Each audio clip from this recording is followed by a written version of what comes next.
हरि ओम तत्सत। आइए प्रिय आत्मन, थोड़ी बहुत ही कुछ सत्संग चर्चा कर लें, जिसमें आत्मा परमात्मा संबंधी चर्चा होती है। उसी का नाम सत्संग होता है।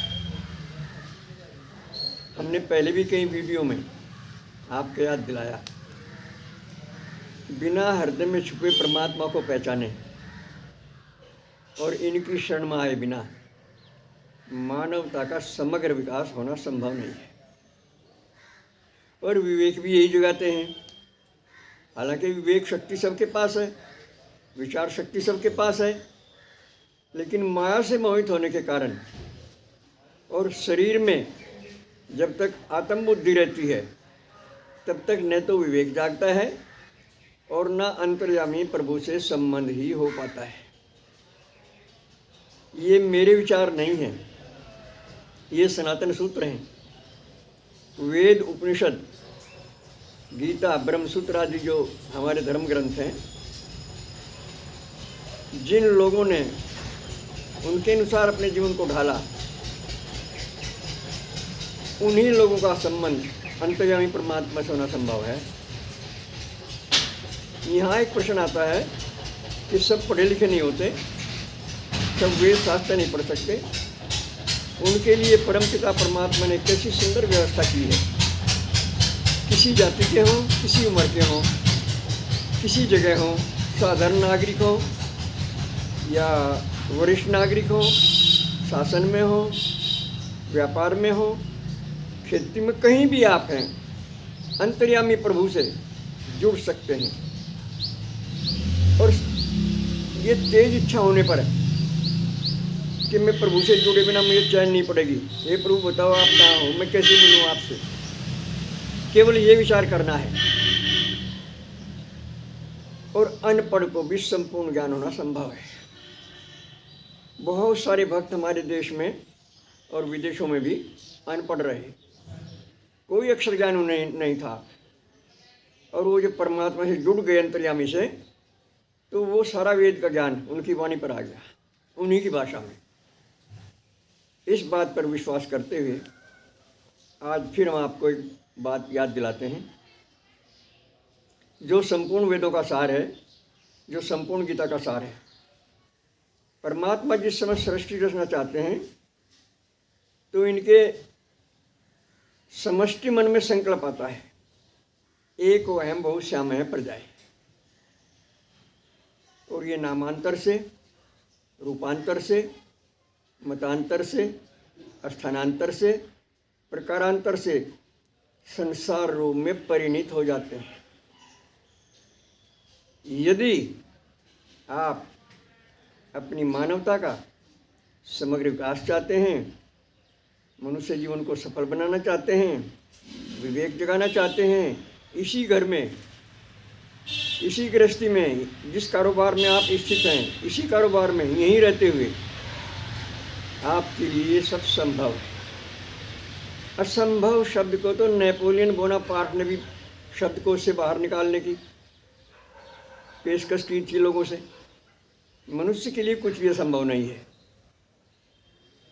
विवेक जगाने के लिए केवल नजरिया बदलना होता है, दृष्टिकोण बदलना होता है।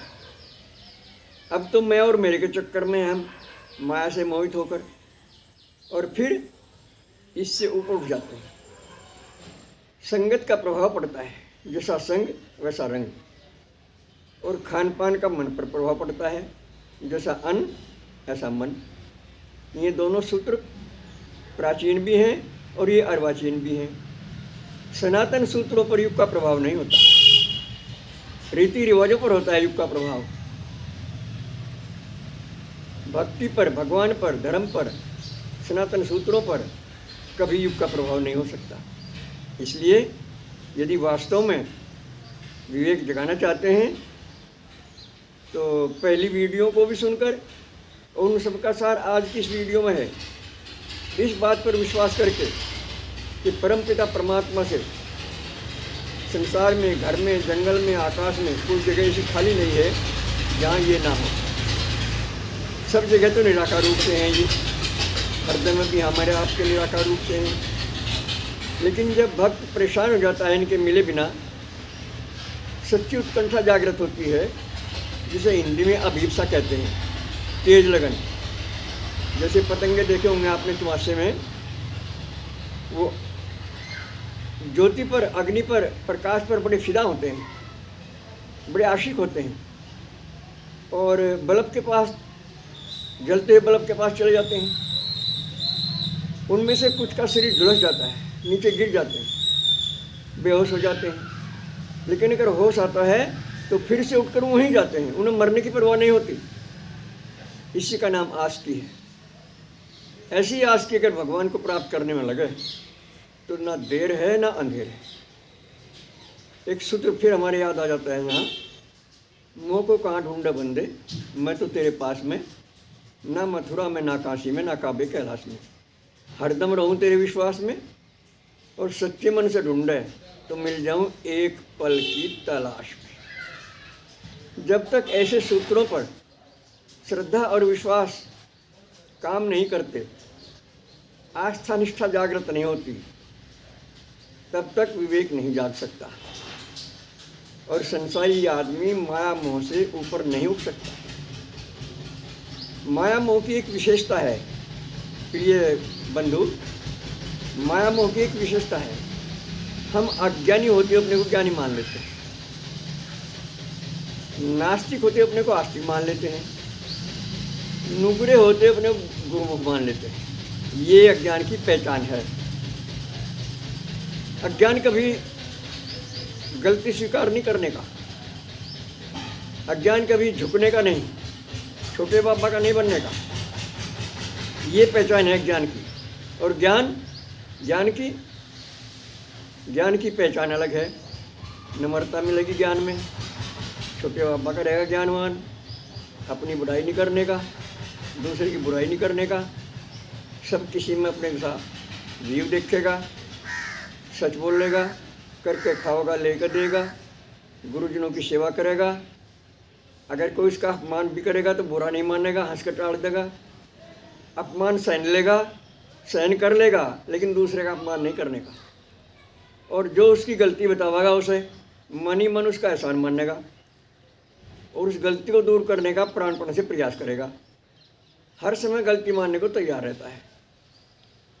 और ज्ञान में प्रेम, आनंद, शांति, सर्वज्ञता, परोपकार, आस्तिकता, सेवा, ये सब ज्ञान में मिलेंगे आपको।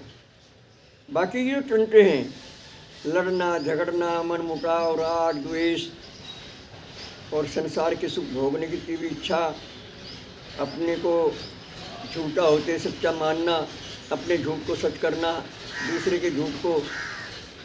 के सच को झूठ कर देना, ना शास्त्र की परवाह, ना परमात्मा की परवाह, ना गुरुजनों की परवाह, ये हैं अज्ञान के लक्षण। अपने आप को पहचानिए।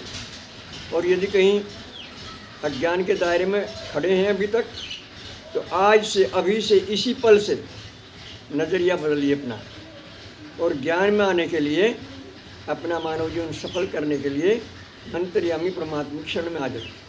कुछ नहीं करना आपको, ना किसी से पूछना, ना कहीं जाना, ना कोई काम छोड़ना। केवल ये तेज लगन मन में लानी कि प्रभु अब मैं आपसे मिले बिना रहना नहीं चाहता।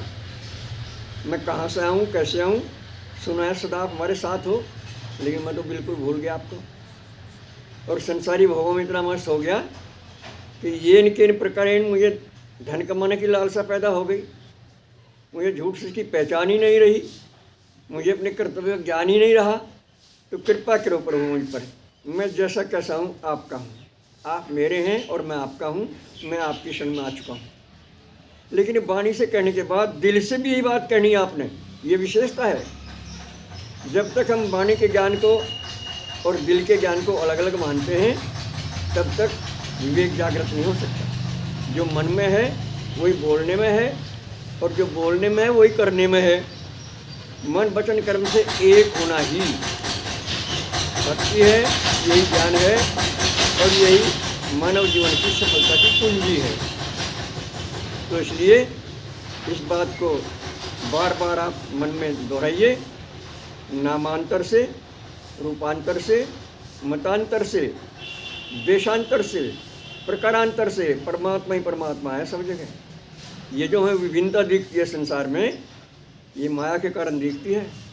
हमारे दिल, दिमाग और आँखों पर माया का पर्दा पड़ा हुआ है, प्रभु ने डाला हुआ है। क्यों?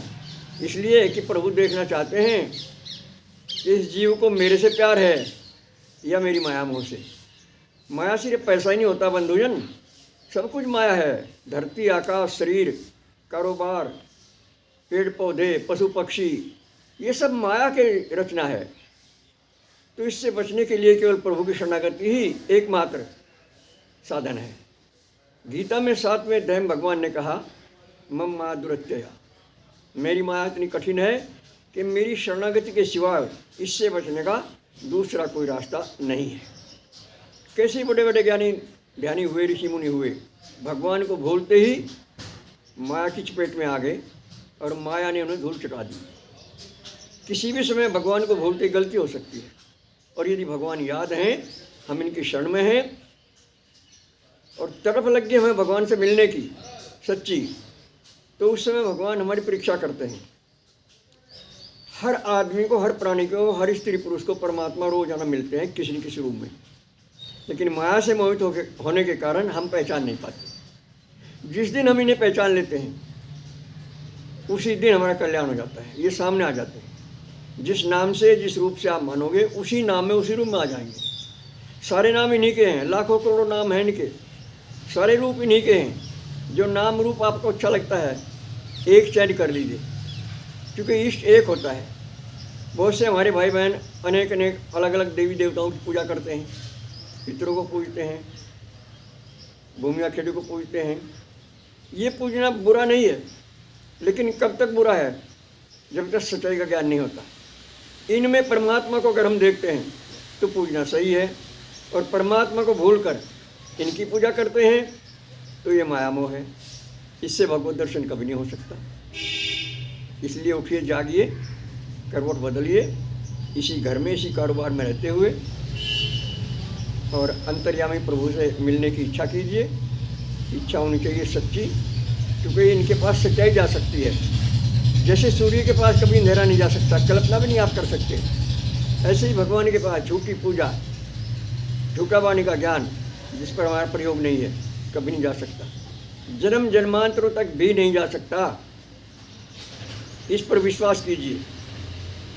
और जितने हमारे विवेकवान समाज के सदस्य हैं, उन सबसे हमारी बार बार यही प्रेरणा है कि मुकालते मना रहे हैं। सच्चा विवेक जब जाग जाता है तो प्रभु दर्शन की सहूलियत मिल जाती है हमें। और विवेकवान कहते हैं अपने आप को, बुद्धिमान कहते हैं, भक्त कहते हैं, ज्ञानी कहते हैं, महात्मा कहते हैं, पंडित कहते हैं, योगी कहते हैं, और भगवत दर्शन हुआ नहीं। ये मायाजाल है। किसी की बुराई ना कीजिए आप, किसी का अपमान मत कीजिए आप स्वयं सावधान हो जाइए। किसी के चक में मत आइए आप। जो मन वचन कर्म से एक नहीं होते, उनकी वाणी मिथ्या होती है, वे झूठे ज्ञानी होते हैं, और उनकी संख्या कलयुग में बहुत अधिक होती है। तो सावधान होकर उठिए, जागिए, अपना विवेक दिखाइए, और विवेकवान समाज की जिस प्रकार की आप सहायता कर सकते हैं, मन से, वचन से, कर्म से, इसका प्रचार प्रसार कीजिए और अपने इष्ट मित्रों को मिलाइए। विवेकवान आदमी का ही मनुष्य जीवन सफल होता है। ये एक सिद्धांत है, एक सूत्र है। इसी के साथ हम अपनी वाणी को विराम करते हैं और आप सबके लिए भगवान से मंगल कामना करते हैं।